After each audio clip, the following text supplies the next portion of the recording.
नमस्कार भक्तों, आप सभी का स्वागत है हमारे चैनल भक्ति सागर में, जहां हम बैसाख मास की महिमा को अध्याय दर अध्याय समझ रहे हैं। तो पहले अध्याय में हमने बैसाख मास के महत्व को जाना, कैसे यह मास समस्त महीनों में श्रेष्ठ है। दूसरे अध्याय में भगवान नारायण और नारद मुनि के संवाद द्वारा जाना कि किस प्रकार जल, अन्न, वस्त्र और दान इस मास में अत्यंत पुण्यदायक होते हैं। और आज हम प्रवेश कर रहे हैं अध्याय 3 में। तो इस अध्याय में एक ऐसी कथा है जो हमें सिखाती है कि सिर्फ दान ही नहीं, सेवा और भाव भी उतना ही पुण्य देते हैं। तो यह कथा है राजा हेमकांत की। तो आइए आज की कथा आरंभ करते हैं। तो वीडियो को अंत तक ज़रूर देखें। बहुत समय पहले की बात है, पूर्व दिशा में स्थित एक अत्यंत पवित्र और समृद्ध राज्य था जिसका नाम वंग देश था। वहाँ के राजा थे हेमकांत, जो न केवल शक्तिशाली शासक थे बल्कि धर्म, करुणा और सेवा के प्रतीक माने जाते थे। राजा हेमकांत अपने दरबार में विद्वानों और संतों का सम्मान करते थे। वे ब्रह्म मुहूर्त में उठकर भगवान विष्णु की आराधना करते, फिर दिन भर प्रजा की सेवा में लगे रहते। उनका यही नियम था, राजधर्म और ईश्वर भक्ति एक साथ निभानी है। एक दिन वैशाख मास का समय था। राजा हेमकांत अपने कुछ सैनिकों के साथ जंगल में शिकार के लिए निकले। जंगल बहुत घना था और दोपहर तक सूरज की तपन बेहद तीव्र हो गई थी। गर्मी, थकावट और प्यास से व्याकुल राजा एक पेड़ की छाया में विश्राम करना चाहते थे। उसी समय उनकी दृष्टि एक महान तपस्वी मुनि पर पड़ी, जो खुले आकाश के नीचे बिना किसी छाया के तपस्या में लीन थे। सूर्य की तीव्र किरणें उनके शरीर पर पड़ रही थी, लेकिन उन्होंने अपनी आंखें नहीं खोली। वे पूर्ण एकाग्रता से भगवान में लीन थे। राजा हेमकांत यह देख बहुत भावुक हो गए।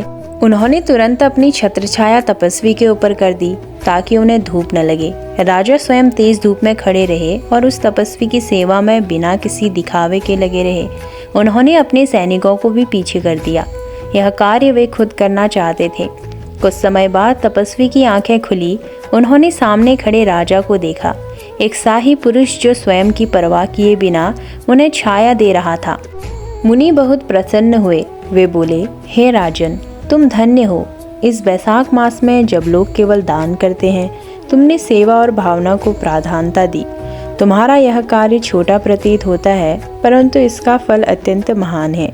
राजा हेमकांत ने विनम्रता से कहा, हे मुनिवर, यह मेरा सौभाग्य है कि मुझे आप जैसे तपस्वी की सेवा का अवसर मिला।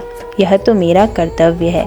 तब मुनि ने उन्हें आशीर्वाद दिया, हे राजन, इस बैसाख मास में तुमने जो सेवा भावना दिखाई है, वह तुम्हें स्वर्गलोक से भी ऊपर वैकुंठ धाम तक ले जाएगी।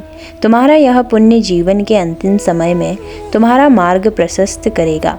इस घटना ने राजा के हृदय को भीतर से झंकोर दिया। कुछ समय बाद उन्होंने अपना राज्य अपने योग्य पुत्र को सौंप दिया और वह स्वयं वन की ओर चल दिए। वहाँ उन्होंने भी तपस्या, सेवा और भक्ति का मार्ग अपनाया। वो समय भी आया जब राजा हेमकांत ने अपने शरीर को त्याग दिया। उस क्षण भगवान विष्णु के पार्षद स्वयं आकर उन्हें वैकुंठ ले गए। यह कथा हमें सिखाती है कि बैसाख मास में न केवल दान, व्रत या नियम ही नहीं, बल्कि सच्ची सेवा, करुणा और निस्वार्थ भावना भी ईश्वर को प्रिय है। जो बिना किसी दिखावे के दूसरों की सहायता करता है, उसकी सेवा स्वयं ईश्वर स्वीकार करते हैं। तो भक्तों, यह थी आज की कथा राजा हेमकांत की, जो हमें सिखाती है कि बैसाख मास में सेवा सबसे बड़ा पुण्य है। अगले अध्याय में हम जानेंगे एक और प्रेरणादायक कथा, जहां एक भक्त को अपने जीवन के एक कार्य से ही परम गति प्राप्त होती है। अगर आपको यह कथा अच्छी लगी हो तो वीडियो को लाइक करें, शेयर करें। अगर आप हमारे चैनल पर नए हैं तो चैनल को सब्सक्राइब करना ना भूलें और हमारे साथ जुड़ जाएं। फिर मिलते हैं अगली कथा में। जय श्री हरि नारायण।